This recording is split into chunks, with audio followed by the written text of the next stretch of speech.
ser felicidade deste mundo. Mas isso não quer dizer que a felicidade não seja do homem. E sabemos nós outros que não há diversos tipos de contentamento na terra. Não podemos ignorar que há jugo cristão, do qual não nos será lícito esquecer em tempo algum. A alegria da mente ignorante que se mergulhou nos despenhadeiros do crime reside na execução do mal, ao passo que a satisfação do homem esclarecido jaz no dever bem desempenhado do coração enobrecido e na reta consciência. Não olvidemos que, se o reino do Senhor ainda não é deste mundo, nossa alma pode, desde agora, ingressar no divino reino e aí encontrar aventura sem mácula no amor glorioso, sob a inspiração do celeste amigo. A felicidade do Espírito de Jesus brilha em toda parte, induzindo-nos a bênção maior. É a bênção de auxiliar, a construção da simpatia fraterna, a oportunidade de sofrer pela própria santificação, o ensejo de aprender para progredir a eternidade, a riqueza do trabalho, a alegria de servir, não só com o dinheiro farto ou com a autoridade respeitável na terra, mas também com o sorriso do entendimento, com o pão da boa vontade como agasalho ao doente e à criança. Tibério era infeliz e desventurado no palácio de Cá, quando o divino mestre era ferido e glorificado na cruz de Jerusalém.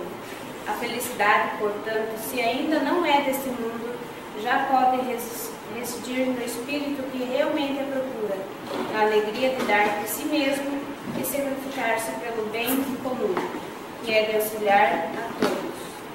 Como Jesus que soube, amando e servindo, subir no madeiro sanguinolento aos esplendores da eterna ressurreição. Emmanuel, Chico Xavier, Servidores do Além.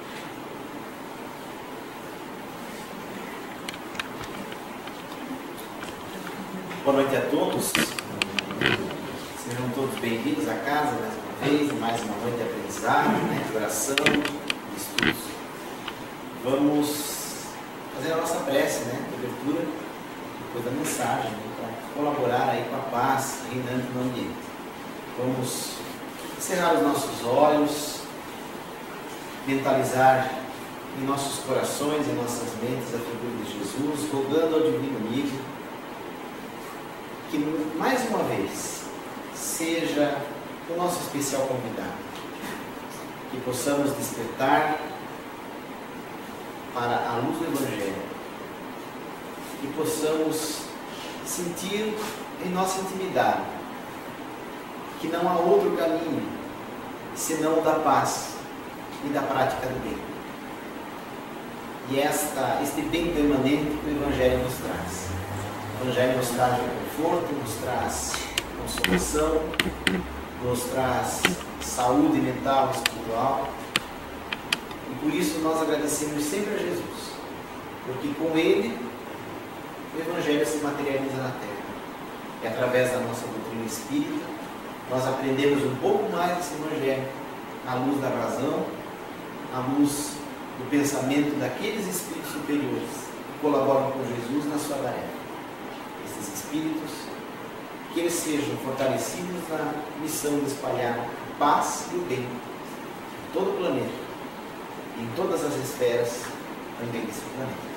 Esteja conosco, Senhor, os nossos espíritos amigos, nossos mentores, agora e sempre. Que assim seja. Hoje nós temos de retorno à casa a nossa amiga, irmã e tarefeira Iraci Chiarelli. Eu não lembro se ela está na Casa de Jesus ou na Sociedade André Carneiro. Sociedade André Luiz de Camboriú. É tarefeira da Sociedade André Luiz de Camboriú. Fique com a dona Ana Rita, está por lá? É, a dona Rita, equipe lá de Camboriú. Então, mensagem, a palavra está com Iraci.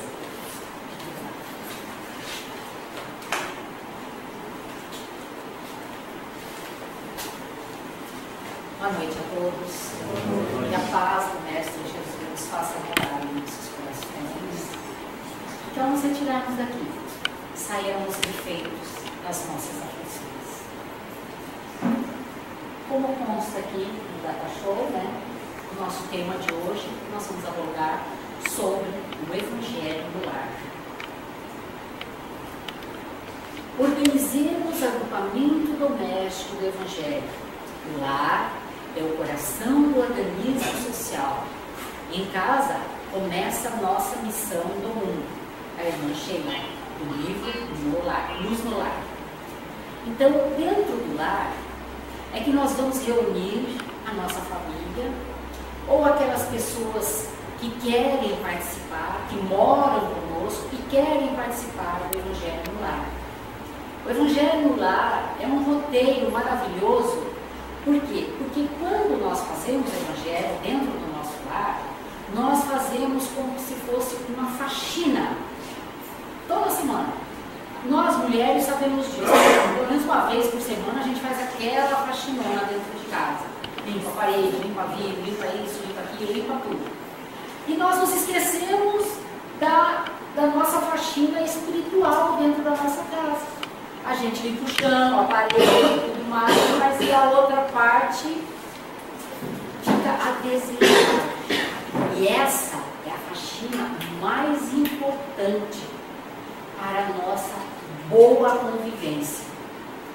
Pois é, dentro do lar, onde nós nos encontramos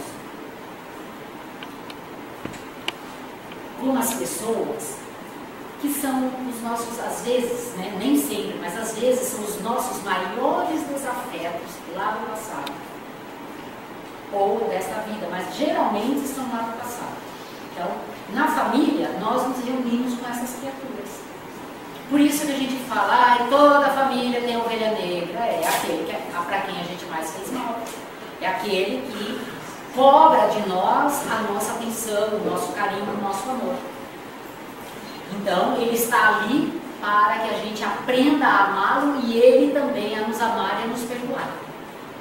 Então, essa pessoa, ela é difícil. Então, quando nós começamos a fazer esse evangelho, como nós temos dentro de casa, às vezes, esses atritos, né? Porque a convivência é problemática entre o ser humano, a gente sabe disso, porque viver, eu digo, é muito fácil. A gente está bem alimentado, está limpo, e está com o nosso corpo trabalhando tudo bonitinho, todos os nossos órgãos, nós não temos problema nenhum de viver. Não é? Nós vivemos. Agora, como viver? Quer dizer, viver com alguém. Né? Compartilhar a nossa vida, os nossos momentos com alguém, aí é que geram os conflitos. Né? As diferenças se chocam e há os atritos. Acontecem os atritos.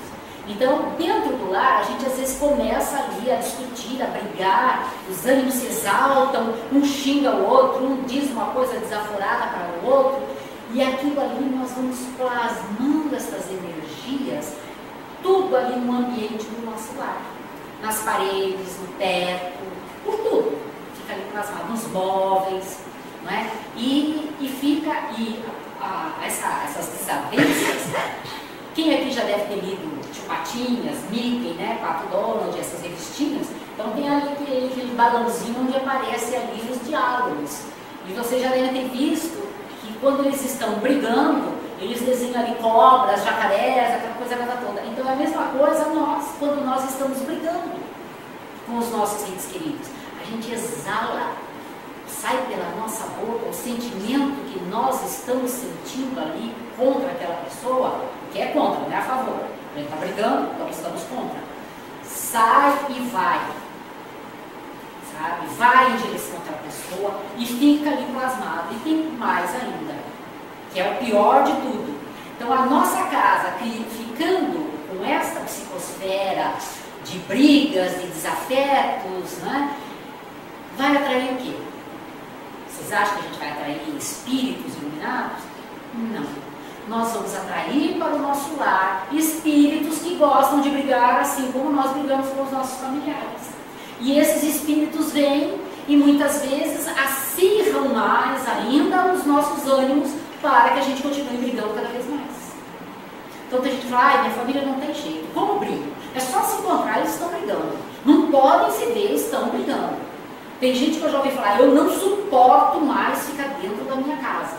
Eu não sei o que tem lá dentro, mas eu não suporto ficar dentro da minha casa. O que é? São essas energias que ali as pessoas que convivem exalam, né? As brigas, os desentendimentos, então fica tudo ali, e aquilo ali vai ficando um ambiente que sufoca. Então a pessoa não se sente bem ali. Então, fazendo o evangelho no lar, isso tudo começa a ter uma melhora, né? Aí, pelo menos uma vez por semana. Vejam, eles não pedem muito. A espiritualidade não pede, é uma vez por semana. Reúne tua família e felicita-a com o evangelho, criando assim e mantendo o culto evangélico, para que a diretriz do mestre seja eficiente, rota de amor, a sabedoria em tua casa. Acende o sol do evangelho em casa. Reúne-te com os teus para orar, e jamais triunfarão trevas em teu lar, em tua família, em teu coração. Joana de Ângeles. Então, a primeira que nós lemos foi da irmã Sheila. Esta é da Joana de Ângeles. Então, é uma vez por semana. Nós vamos nos reunir uma vez. Gente, quantas horas nós ficamos, às vezes, no computador? Quantas outras horas nós ficamos na frente da televisão? Nós não lembramos disso. Aí, para fazer 20 minutos, meia hora de evangelho, não estou afim hoje, não é assim, não quero fazer. Então, a gente já vê isso, é nossa má vontade, é nossa ignorância, falando mais alto. Por quê? Porque nós não sabemos ainda, não nos atemos aos benefícios que nós vamos ter fazendo o evangelho dentro do nosso lar. Nós não nos tocamos ainda. Vejam como a gente às vezes está com a mente tão obnubilada e tão fechada para um entendimento mais amplo, que a gente acha que fazer evangelho no lar é uma coisa muito chata, enfadonha. Né? Então nós precisamos tomar essa consciência da necessidade do evangelho dentro do nosso lar. Sim, pelo menos uma vez por semana. Finalidade do evangelho. Olha aqui. Trata-se de um encontro semanal, sendo previamente marcado o dia e a hora. Por quê? Que nós precisamos marcar previamente o dia e a hora. Porque nós não vamos fazer o evangelho sozinhos. Mesmo que apenas a gente vá fazer esse evangelho dentro do lar, que ninguém mais da família quer participar, nós não vamos estar sozinhos. Estarão ali o mentor do nosso lar, que todos nós temos, o nosso mentor, que é o nosso anjo de guarda, né? Espíritos que são trazidos ali para aproveitarem essa leitura, essa meditação, para serem auxiliados. Vejam bem, a amplitude de um evangelho no lar. É uma bênção maravilhosa. Nós estamos nos ajudando e ignorando que nós também estamos auxiliando espíritos em sofrimento, que são trazidos. Então, por que escolher o dia e a hora? Porque a espiritualidade não fica assim, sabe, sem fazer nada, né? Como dizem os italianos, no dolce far niente. Eles trabalham muito mais do que nós podemos imaginar. Tem gente que acha, né, que morre e vai descansar. Não, aí ele vai trabalhar. E trabalha, porque espírito não cansa, espírito não tem fome, espírito não tem sede, espírito não precisa dormir. Então trabalha bastante, trabalha dia e noite quase. Então, e eles então têm compromissos que nós devemos respeitar. Por isso, se nós marcarmos, por exemplo, né, vamos reunir a família, olha gente, vamos começar a fazer evangelho no lar aqui na nossa casa. Então vamos marcar o dia que melhor a gente pode. Fulano, ciclano, todo mundo, cada um dá o seu palpite, então a gente opta por um dia determinado da semana. Então vamos fazer tipo segunda-feira, que ninguém sai de casa, está todo mundo meio cansado ainda, então vamos fazer na segunda-feira. Vamos fazer na segunda-feira. Que horas? Às 8 horas? Eu não posso, só depois das 8h30, então vamos fazer às 9. Né? Porque depois das 8h30 a gente não sabe se a pessoa chegou. Então, para que ninguém perca. Então vamos marcar às 9 horas. A gente combina tudo isso porque a espiritualidade, os nossos anjos de guarda vão ouvir. E vamos estar ali, já no nosso primeiro Evangelho no Lar na próxima semana. Então, vamos marcar e vamos fazer, né, com o objetivo de reunir a família em torno dos ensinamentos evangélicos. Poxa, a gente observa que às vezes tem família de 3, 4 filhos, pai e a mãe, e eles não se reúnem. Porque um vai para o computador, outro vai para a televisão, outro vai para o notebook, outro vai para o iPad, outro não pode, e assim cada um vai para o seu canto e não se fala. Não se conversa mais, não se reúne mais. E essa hora, esse momento do Evangelho no Lar, é o momento que nós vamos nos reunir, nós vamos trocar energias fraternas. Vai ser um momento de paz, um momento de refazimento das nossas energias vitais. Vejam o benefício para nós deste momento. 20, 30 minutos no máximo. É ótimo, maravilhoso, maravilhoso. E em breve tempo nós vamos começar a perceber as mudanças que vão acontecer no nosso relacionamento. Que as coisas começam a melhorar lá dentro. As pessoas vão ficando mais solidárias, mais amigáveis, nós vamos ficar mais participativos uns com os outros, vamos nos aproximar mais. E sob a assistência dos benfeitores espirituais, quer dizer, então nós vamos estar reunidos e ainda com os benfeitores espirituais. Porque antes a gente se reunia para brigar com os espíritos que estavam a fim de brigar também. Agora não, agora nós vamos mudar a nossa companhia. Nós vamos sentar à mesa, né, colocar um jarro com água ali no meio da mesa, um copo para cada um. Se tiver alguém doente, necessitado de energias especiais, vamos colocar um copo só para aquela pessoa, para que ali a espiritualidade que já sabe, coloque o medicamento ali necessário para ela, vai fluidificar a água. E depois que nós terminarmos o Evangelho, nós vamos ingerir aquela água assim como é feita aqui na casa. Não tem diferença, né? Participante. Podem ser todas as pessoas do lar, inclusive as crianças. Porque nós já vamos começar a ensiná-las o culto do Evangelho no lar. Para que no futuro, quando elas tiverem, formarem os seus lares, elas deem continuidade a esse processo. Que eles não precisem chegar ao sofrimento, a tantas brigas, a tantos problemas, mas que eles já comecem antes. Bem antes, né? Ou ainda pode ser feito por apenas uma pessoa. Eu mesma, quando na minha casa, eu fui a primeira a me tornar espírita lá. Então, eu comecei a fazer sozinha. Ninguém queria participar, eu fazia. Eu tinha lá o meu dia certinho, eu ia lá para um quarto, ficava lá no canto, colocava um copo de água, fazia minha oração, fazia tudo direitinho ali. E convidava, né? Só convidar, nós não podemos intimar, arrastar, não. Porque o que você faz sem vontade, você não faz bem feito. Você faz com raiva. Então, não faça. Melhor não fazer.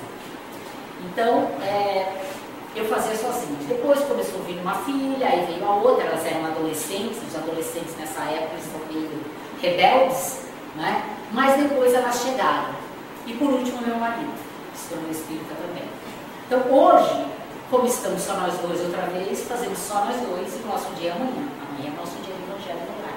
Então, toda quinta-feira, nós dois nos reunimos em casa, mas a espiritualidade ali presente, nós fazemos o nosso Evangelho no lar. E é assim que tem que ser. Porque a gente nota como começa a melhorar o ambiente do nosso lar. A gente se sente bem dentro de casa, tudo fica melhor. O roteiro da reunião. Leitura. A gente pega esses livretinhos tipo Fonte Viva, que tem o Pão Nosso, né, e outros tantos, e iniciamos com uma pequena leitura. Como foi feito aqui na casa, agora para iniciar o Evangelho. Depois, sem comentário nenhum. Aí alguém, já deve ser, estão nossos filhos, eles já estão lendo, vamos dar para eles a oportunidade de lerem a mensagem, ou vamos dar a oportunidade deles também fazerem a prece, que é uma forma deles aprenderem a orar, né? E vamos depois da prece, aí a gente abre o Evangelho. Vamos procurar fazer, de preferência, sequenciado. Por quê? Porque assim nós vamos aprendendo. Não que a gente não aprenda a aprender aleatoriamente, mas é que ali é sequenciado. Então o aprendizado é sequenciado. Porque hoje a gente abre uma parte só ali. Lê, estuda, pronto, a outra semana a gente abre outra lá no fundo, lá no fim do livro, que não tem nada a ver com aquela leitura.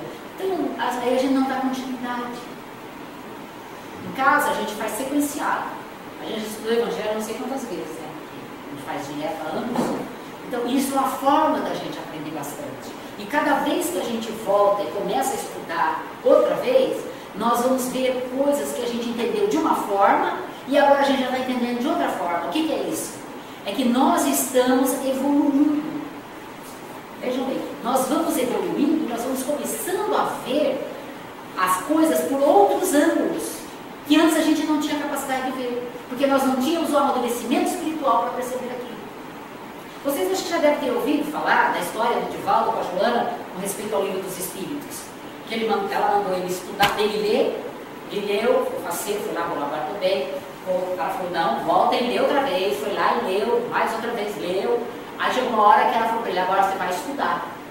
Aí falou, estudando já, tá bom, né? São 1019 perguntas. Uma introdução de 40 páginas, olha, né? É demorado. Voltou lá, ela falou, ó, Joana, eu já. Ela falou, não, volta e vai estudar outra vez.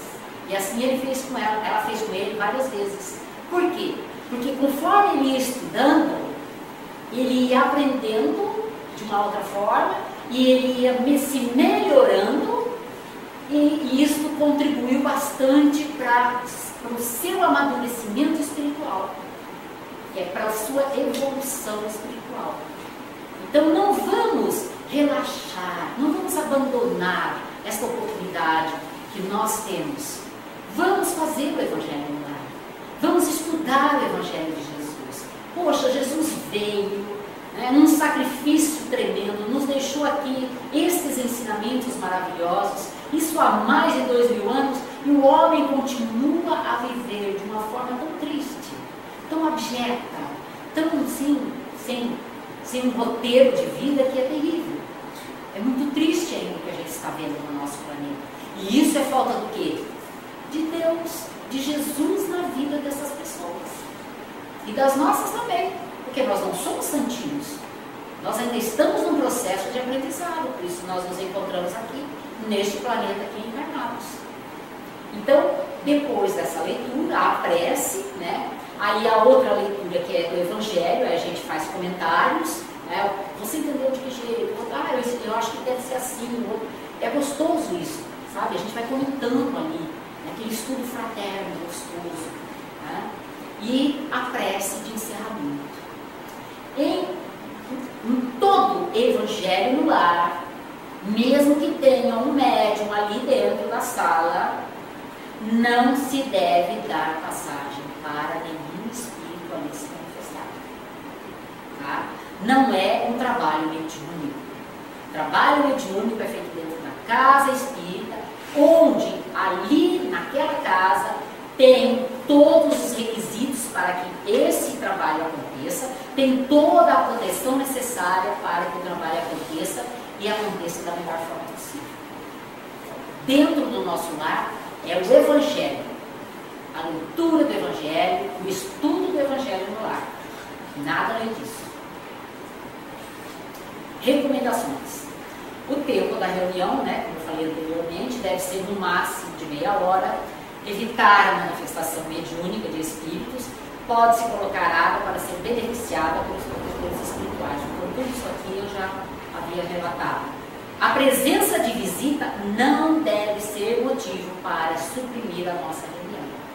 Se chegar uma visita na nossa casa, naquele dia, perto daquela hora que a gente vai fazer o evangelho, a primeira coisa que nós devemos fazer é, depois de conversar, de nos cumprimentarmos, coisa e tal, olha, nós temos o nosso evangelho, daqui a 15 minutos que seja, né? Você está convidado a participar. Ah, como é que é? Então a gente explica meio por cima. Ah, tá, então vou participar. Ah, eu não quero participar. Então, olha, por favor, você fica lá no quarto, vendo televisão lá, porque nós vamos fazer nosso evangelho aqui. Depois a gente conversa. certo? Porque é um compromisso. Nós assumimos esse compromisso com a espiritualidade. E eles estão ali esperando a gente. Em casa, no começo, parecia que era uma coisa. Quando a gente começava a fazer o evangelho, o telefone tocava. O que a gente faz hoje? Nós desligamos tudo. Desliga os celulares, o fixo e pronto. Ninguém nos atrapalha. A gente faz tranquilo. Sempre que a gente tem as filhas morando fora, então às vezes era uma que ligava, às vezes era outra, às vezes era o neto que ligava, então não, vamos parar com isso. Então, a gente cortou. Aí depois a gente religa. Mas na hora do evangelho está desligado em casa. Então se vocês tiverem esse problema, na hora que vocês forem fazer o primeiro evangelho, desliguem o telefone também, para que ninguém atrapalhe vocês. E no caso de se perder o dia da reunião em determinada semana, pode-se continuar na próxima. Por exemplo, na semana passada a gente esqueceu de fazer o evangelho. Ou teve um incidente, qualquer coisa, a gente não fez o evangelho. Não vamos deixar de fazer, não. Na outra semana eles vão estar ali. Vamos fazer. Vamos fazer do mesmo jeito. Por exemplo, a semana passada eu não fiz o evangelho com meu marido. Eu estava fazendo uma palestra. Então, quando eu não estou, ele faz sozinho. Eu deixo o evangelho, o livro para ele ler, tudo. E ele faz sozinho. Aí, ou amanhã eu vou participar, amanhã não tenho compromisso. Porque tem casas que a doutrina é na quinta-feira e é o meio-dia de evangelho no lar, mas eu também, quer dizer, eu deixo de fazer evangelho no lar, mas eu vou fazer uma palestra. Eu não estou, por exemplo, deixando de fazer evangelho no lar para ir num cinema, para ir numa festa, não. Se tiver festa na quinta-feira, é depois do evangelho. Sabe isso? Antes eu não saio de casa. Então nós temos que ter isso, nos comprometermos conosco mesmo. Porque os maiores beneficiados seremos nós. Mas ninguém. É a mesma coisa da nossa reforma íntima, né? Ó, fulano, posso delegar? Ó, ai, eu estou cansada, né? Faz você para mim a minha reforma íntima. A minha reforma íntima, quer dizer, é minha. A tarefa é minha. Então eu não posso delegar para ninguém. Ela é minha. Compete a mim, eu, a pessoa, procurar reformular a minha vida. Eu não posso delegar isso para ninguém. Então, é a mesma coisa do evangelho no lar. Nós assumimos o compromisso e é benefício para nós. Então, vamos fazer. Então, quando a família participa e acontece de ter uma só pessoa no dia marcado, a reunião deve acontecer normalmente. No caso de viagem, a família pode realizar a reunião onde estiver. Se estiver no hotel, leva o evangelho. Ah, nós vamos estar no hotel bem no dia do nosso evangelho. Ah, vou levar o livro. Vou levar o evangelho, nós vamos fazer lá. Se estiver na casa de um amigo, de um parente, vamos pedir licença, convidar. Se não puderem ir ou não quiserem, tudo bem, mas vamos pedir licença, vamos lá com um cantinho, vamos fazer. No nosso evangelho. Porque a espiritualidade vai estar atrás de nós, onde nós vamos vão atrás. Não tem jeito, a gente não se livra deles. Porque nós assumimos um compromisso com eles. E eles são fiéis a nós. Tem isso também. Nós podemos não ser fiéis a eles, mas eles são fiéis a nós. Então, em respeito a esta fidelidade para com eles, nós teremos que fazer direitinho o nosso evangelho. O culto cristão do lar, né? O culto do evangelho no lar não é nenhuma inovação, não é nenhuma novidade. É uma necessidade em toda parte onde o cristianismo lance raízes de aperfeiçoamento e sublimação. Se eu não estou enganada, o primeiro evangelho no lar foi na casa de Pedro, que Jesus fez ali com todos os seus discípulos. Ali foi implantado o primeiro evangelho no lar. Imaginem quanto tempo, né, que foi implantado. E nós ainda não nos tocamos. Eu me lembro que quando eu era menina, meus pais eram evangélicos. E nós fazíamos evangelho todo dia. Toda noite antes de dormir. Um dia cada um que lia um trecho da Bíblia, o outro, aí era o outro que fazia a oração, que começava, depois era o outro que terminava. Eu me lembro que a gente fazia no quarto também. A gente era pequeno, os três em cima da cama e meu pai e minha mãe ali em volta da gente. E olha, a nossa família vivia numa paz, numa tranquilidade. Quando parou de fazer evangelho no lar, você já sabe o que aconteceu, né? Não sei nem vou comentar. Quando o ensinamento do mestre vive, isso é interessante, porque evangélicos e católicos podem fazer família. Sim, né? Sim, não tem As problema. mesmas regras, o mesmo método. Para todo mundo, isso é para todo mundo. Eu falei do meu caso, que meus pais eram evangélicos e a gente fazia todo dia até, né? Aí quando a gente se mudou para uma outra cidade, mudaram todos os roteiros de vida de cada um, aí parou de fazer evangelho. Aí conclusão era os dois irmãos quase se matavam, brigando entre eles. Já estavam tudo adultos, né? Então era complicado. Quando o ensinamento do mestre vibre entre as quatro paredes de um templo doméstico, os pequeninos sacrifícios testem a felicidade por nós. Vejam. Por exemplo, minha filha, vai lavar a louça para a mamãe, ela está cansada hoje. Ah, eu não vou, eu quero ver televisão, eu quero ver computador, né? Não quero saber. Não, tá bom, mamãe, eu vou, depois eu vejo a televisão. Até as crianças vão ficando mais solidárias. Meu filho, olha, você derrubou a roupa no chão, você jogou a tua roupa no chão, pega lá, leva lá no cesto para lavar. Tá bom, mamãe, eu vou. Senão, ou velha chata, sai de sangue, assim, bravos, né? Mas não, nós fazemos o evangelho no lar, todo mundo fica diferente. Porque a energia que vai reinar ali dentro do nosso lar vai ser outra. Vai ser uma energia boa, uma energia positiva.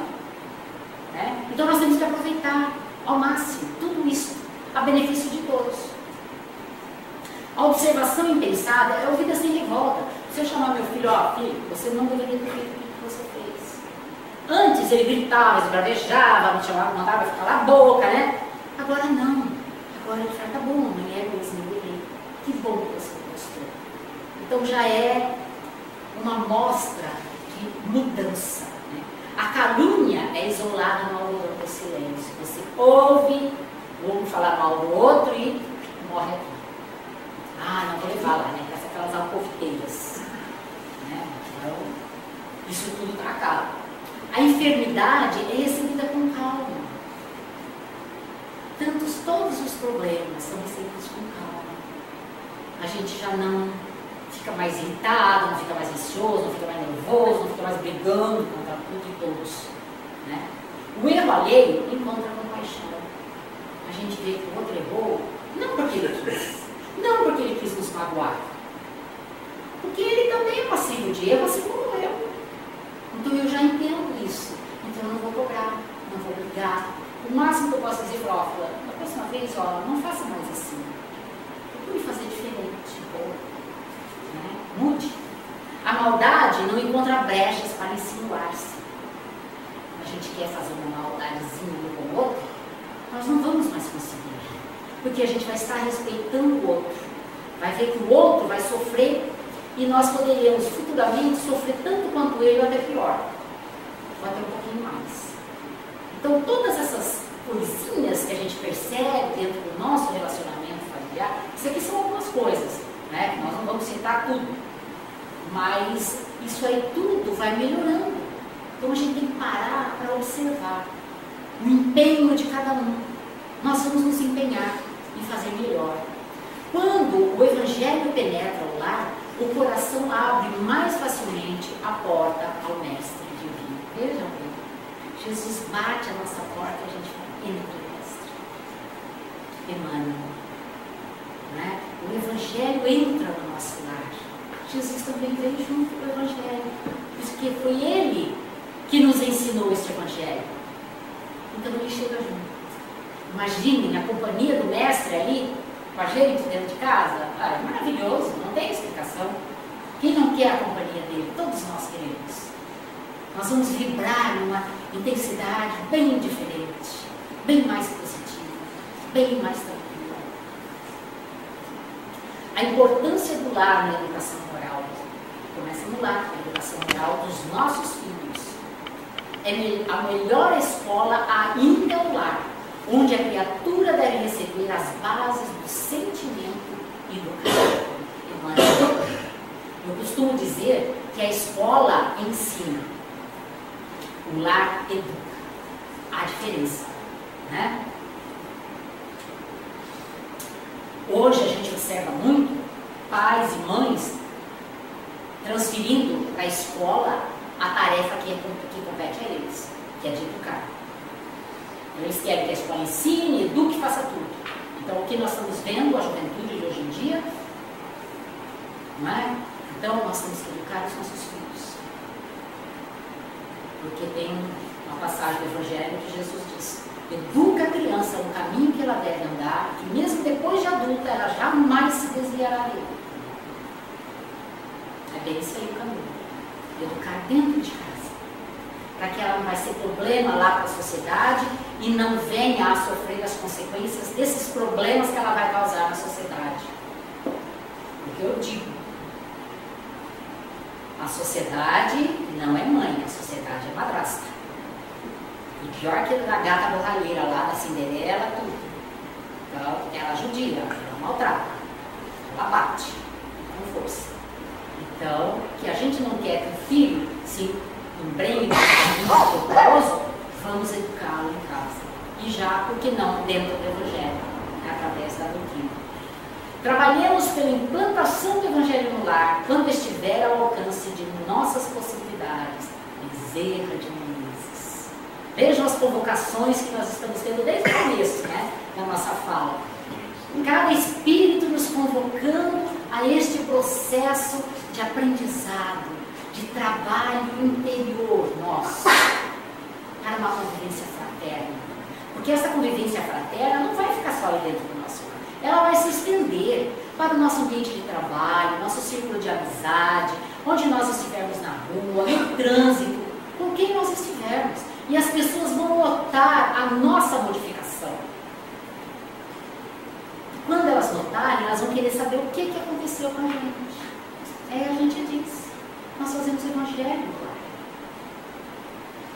Que é um trabalho que nos ajuda, né? Auxiliemos a plantação do cristianismo no santuário familiar, à luz da doutrina espírita, se desejamos efetivamente a sociedade aperfeiçoada amanhã. Bezerra de Menezes. Quer dizer, auxiliemos a plantação do cristianismo no santuário familiar. Quando nós convivemos com Jesus dentro do nosso lar, quando Jesus está ali presente, no momento que nós vamos educar os nossos filhos, a luz que vai incidir sobre suas mentes e seus coraçõezinhos vão ser muito maior. Vai fazer um benefício maior. Eles vão aprender mais. Porque eles vão aprender junto com Jesus. Porque Jesus vai estar ali nos auxiliando. Né? Já que toda semana a gente convida ele para entrar no nosso lar. E ficar ali, ele fica a semana toda. Só se a gente parar de fazer evangelho, aí é um sinal que a gente não está mais afim de ficar com ele, ele vai embora, vai cuidar de quem quer. Né? Então vamos cultivar isso tudo. Isso aqui é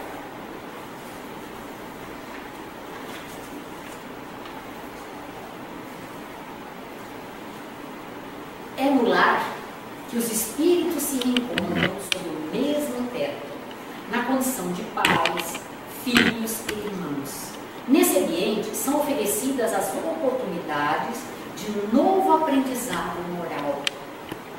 Vejam bem, nós já viemos por várias reencarnações, vivendo com várias famílias, né, sendo criados por pais diferentes e temos aprendido coisas diferentes. E trazemos dentro de nós essa bagagem conosco. E chega aqui, esses pais nossos vão nos observar as atitudes. A gente vê às vezes uma criança já desde pequena sendo agressiva, chutando, batendo, brigando com o irmãozinho. E se o pai e a mãe não intervêm naquela situação, ela vai perdurar. Se não tiver uma educação embasada na moldagem do caráter daquela criaturinha, ele vai levar isso para o resto da sua vida. Eu vou te contar uma coisa. Eu tive 2 filhas biológicas. E quando elas eram pequenas ainda, a mais nova dizia que odiava a irmã mais velha. E ela batia na irmã. E essa minha filha mais velha, ela sempre foi uma pessoa bem, ela é tão calma que eu falo assim, tanto faz o rio correr para cima, para baixo. Para morrer de repente, ela vai levar 6 meses, a gente até brinca, sabe? Tão tranquila trabalhando. E ela é tranquila até hoje. E virava e mexia, entrava a Stefana lá na cozinha, mãe, a Vanessa me bateu. Eu falava, eu não era espírita, eu não estava fazendo isso. Aí eu ia lá e falava para ela assim, vai lá e prega a mão na tua irmã. Ela tem que aprender a te respeitar. Mãe, mas eu tenho dó dela. Eu falava, mas ela não tem dó de você. Daqui a pouco ela entrava lá, mãe, a Vanessa me bateu. E a Vanessa falava, eu odeio essa menina. Você vê assim? Teve dia de aniversário das duas, de uma delas, por exemplo, e eu fazia elas se abraçarem na marra. Quer dizer, a pequena, né? Porque a mais velha topava, aceitava na hora, não tinha problema nenhum. Era a mais nova, que odiava a irmã. Então eu fazia ela abraçar, beijar a mãe e cumprimentar a irmã pelo dia do aniversário dela. Ela fazia, mas amar. Eu falei, não, você vai aprender a amar a tua irmã, vai ter que aprender, todo jeito. Aí um dia eu já estava meio brava com essa situação, entrou a Stefana na cozinha, mãe, a Vanessa me bateu, eu acabei chorando. Eu falei, se você não for lá e bater nela, você vai apanhar de mim, eu vou bater em você outra vez, você vai apanhar 2 vezes, dela e de mim, e eu vou lá e vou bater nela também. Porque isso aí tem que acabar. Acabou. Ela foi lá e bateu na irmã e mostrou para a irmã que ela podia com ela. Nunca mais brigaram. Adolesceram, se tornaram adultas, elas passaram a se amar. Mas a Stefana precisou se impor porque a Vanessa não entendia que a irmã, que ela tinha que respeitar a irmã dela. Né? Foi uma atitude ruim que eu mandei fazer, porque eu ainda não tinha experiência da doutrina espírita, né? Porque senão eu faria diferente. Mas valeu a pena. Acertei. Errando eu acertei. Mas mudou tudo. Hoje as duas se adoram. Depois foram fazer faculdade. Elas chegavam em casa nas férias e ficavam contando as coisas que aconteciam dentro da sala de aula delas, né? Porque uma estudou num estado, outra no outro estado, completamente oposto. Então elas ficavam contando e riam, e se divertiam, e saíam juntas. Então se tornaram muito amigas e são amigas até hoje. É bonito de ver, olhar para meu Deus, quem diria, né? Quanta briga, e hoje olha essa amizade linda que elas têm. Mas melhorou mais ainda depois que a mais nova se tornou espírita. Começou a frequentar o centro comigo. Que aí ela melhorou ainda mais ainda com a irmã. Sabe? Ela ficou mais assim amiga da irmã. E hoje, Deus do céu, né? Ela se adora, se ama. Muito bonito de ver. Então a gente tem que fazer essas corrigendas dos filhos. É claro que hoje, com a luz da doutrina espírita, eu faria diferente, afirmo outra vez para vocês. E vocês podem fazer diferente também. Né? Nós temos vários meios, tem muitos livros que nos orientam como nós devemos orientar os nossos filhos, ensinar os nossos filhos, moldar o caráter. Né? Não delegar para a escola. Nesse ambiente, né, de fraterno do Evangelho laico, são oferecidas as oportunidades de novo aprendizado moral, não só para as crianças, mas para nós também. Porque nós crescemos, nós continuamos aprendendo. Até o último dia da nossa existência aqui. Nós vamos continuar aprendendo, vamos retornar à pátria espiritual e vamos continuar aprendendo lá e voltamos aqui. E assim vai até nós nos tornarmos criaturas maravilhosas, perfeitas, lindas, que vamos ser. Porque Deus nos criou para isso. Deus não nos criou para o sofrimento. O sofrimento é obra nossa, não é de Deus. Quando as pessoas falam que, ai, Deus que quer que eu sofra, eu estou sofrendo, eu estou doente, ou eu estou com esse problema, ai, Deus é que quer, não, Deus não quer nada disso, não. De jeito nenhum. Deus nos criou para sermos felizes, mas por nossa conta. Só que por nossa conta nós viemos fazendo o quê? A nossa infelicidade. Né? Novo aprendizado moral, possibilitando aos reencarnados exercitarem no campo afetivo a fraternidade, a solidariedade, enfim, os sentimentos derivados do amor. Do amor. Então nós vamos começar a aprender a nos amar verdadeiramente. Uns aos outros ali. Se nós fomos no passado antagônicos, inimigos, né? adentramos a essa reencarnação com essas dificuldades ainda, agora com o Evangelho no lar, com a vivência nossa dentro da casa, o nosso trabalho espiritual que a gente faz, nós vamos melhorar cada vez mais. E esse ranço que a gente trouxe lá no passado, isso vai se transformar em uma flor linda, maravilhosa, que vai se abrir e perfumar todo o ambiente do nosso lar, para cada um de nós. Todos nós vamos nos sentir maravilhosamente bem, porque nós vamos participar em conjunto ali, cada um a seu modo, das nossas modificações, da nossa melhora íntima. Todos nós. Assim, a função educadora e regeneradora da família é extremamente delicada e importante. Por quê? Por que é extremamente delicada e importante? Porque nós temos que saber como educar os nossos filhos. Importante, por quê? Porque a família, que é a célula primeira da sociedade, ela é que oferece os indivíduos para esta sociedade.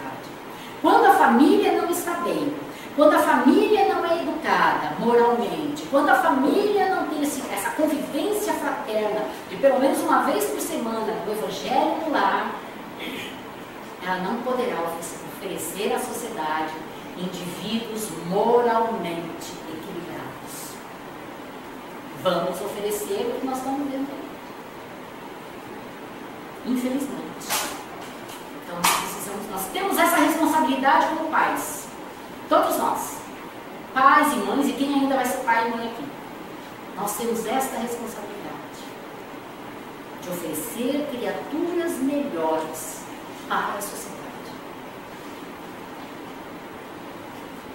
Quando se atribui à reencarnação a oportunidade de ascensão na escala evolutiva através de novas experiências no campo intelectual e moral. Então, é extremamente delicado e importante, porque se atribui à reencarnação a oportunidade maravilhosa de nós virmos aqui e aprendermos, e evoluirmos, intelectualmente, mas moralmente também. E esta é a necessidade do nosso planeta. Porque nós estamos vendo aí toda essa parafernália maravilhosa que nós temos aqui, ali, lá, tudo que a gente usa, mas o homem, moralmente, ainda deixa muito, mas muito mesmo a desejar.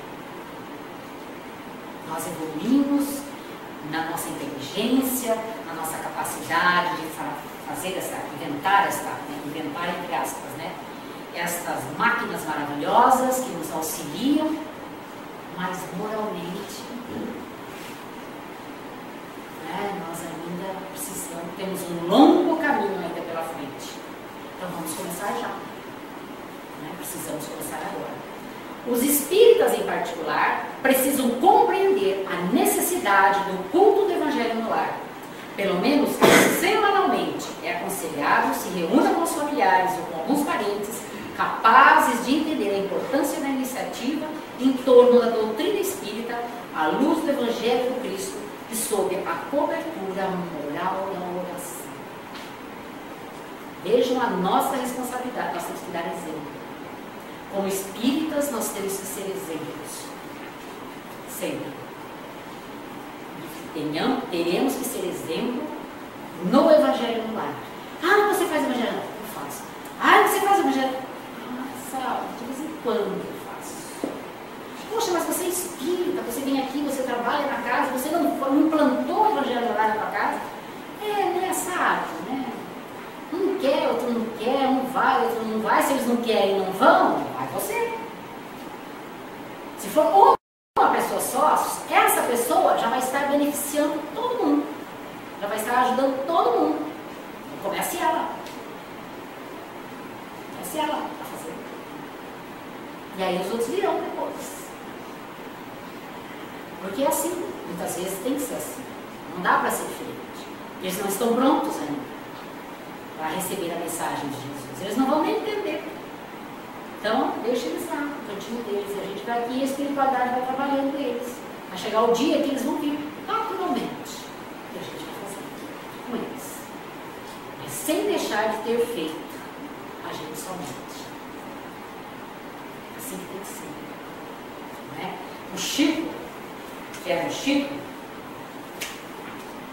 ele disse uma vez que a cidade onde ele morava, o centro, era pequeno ainda. Teve muitas vezes que ele fez a doutrina sozinho, porque não veio um encarnado. Mas como ele tinha uma evidência extrema, né, ele via que estava lotada, abarrotado de espíritos. Então ele falava, não, eu vou fazer. Não estamos encarnados, mas estamos desencarnados. E vamos fazer. E assim nós temos que fazer. Porque imagine se eu, por exemplo, não tivesse dado a oportunidade quando eu comecei a fazer sozinha, né, o Evangelho dentro do meu lar. Minhas filhas não teriam vindo com a doutrina, nem meu marido. Mas veio todo mundo. Então é assim. Eles vão trabalhando devagarinho, o pessoal vai chegando. A gente não pode desistir. Porque essa é uma tarefa que nós não podemos desistir dela. Mesmo que demore para os ânimos dentro do nosso lar se aquietarem, né? Porque às vezes estão tão exacerbados, é tanta coisa ali para ser limpa, que vai demorar um pouquinho. Mas o ideal é que a gente comece. Mesmo que sejam só nós, encarnados, os desencarnados vão estar ali. Vamos fazer a nossa tarefa. Porque urge o tempo e essa é uma ajuda que nós vamos estar prestando para a espiritualidade e também para a nossa vida, principalmente para nós. Obrigada a todos pela atenção. Que o nosso Pai de amor e bondade nos envolva sempre. Obrigada.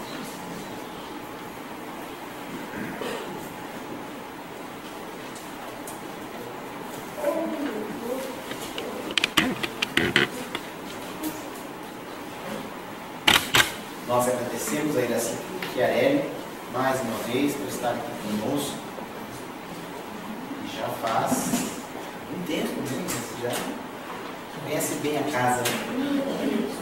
Ela era pequenininha, bem pequenininha, e era um senhor boliviano. O senhor Eleazar Garcia. Ele desencarnou. Exato. Desde aquela época. Quando eu comecei também com o senhor Eleazar. Eu e a dona Ninha, no ano passado, nós estávamos, acho que a Laura também, nós aplicávamos passe numa senhora de idade lá em Itajuba, que era vizinha deles. E a filha dessa senhora, outra senhora, nos disse, né, Laura, que a dona Elza estava encarnada ainda, a esposa dele, com 90 e alguma coisa. Isso faz uns 2 anos, né, Laura? Uns 2 anos, né? Não sabemos, no norte do Paraná, né? Ou em São Paulo, de São Paulo. E não tivemos de lá para cá mais notícias, mas a dona Elza está firme. Bom, nós agradecemos ainda assim. Nós temos alguns minutos, ainda 4 minutos, se alguém tiver alguma dúvida sobre essa metodologia do Evangelho no Lar, se quiser participar, elucidando alguma dúvida, aproveitar que ele aceita mais alguns minutos para ele.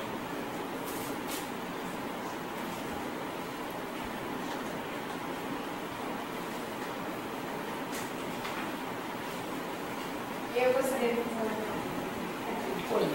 Caso a gente esteja visitando parente, o parente não seja espírita, seja de qualquer outra denominação. Olha, você pode até para não criar, né? Pergunta se ela quer participar do Evangelho. E aí, ao invés de você fazer o Evangelho como o Evangelho Espírita, né, o livro Espírita, peça a Bíblia. Porque aí, para não melindrar a pessoa, já que você vai estar na casa dela, o ideal é fazer esse tipo de coisa, para poder não magoar ela. Aí depois você pode até pegar e ler a parte do Evangelho Espírita para ela ver que não tem diferença. O nosso ainda até é bem mastigadinho, né, vamos assim dizer. Mas o problema é não deixar de fazer. Né? Ou então, se ela não quiser fazer, tiver aversão, coisa e tal, até ao Evangelho em si, então você pega, então dá licença, vai lá para o quarto, você pode ficar sozinha, isolada, né? E faça o teu Evangelho. Não tem problema nenhum. Vai ser assistida do mesmo jeito. Só não tem deixar. Água lá atrás. Não, mas na hora do Evangelho. Tá. Na hora do Evangelho, aí toma, depois que terminar o Evangelho. Aí toma. substituído? Sim, sim, com certeza. O guarda está ali e coloca os medicamentos que nós estamos precisando. Como eu falei, se tiver alguém doente, alguém necessitado de um tratamento especial, então não vai tomar a jarra, porque a jarra ali é para todo mundo. Pega, coloca um copo só para a pessoa ali na frente dela, ali, porque a gente vai sentar em volta de uma mesa, né?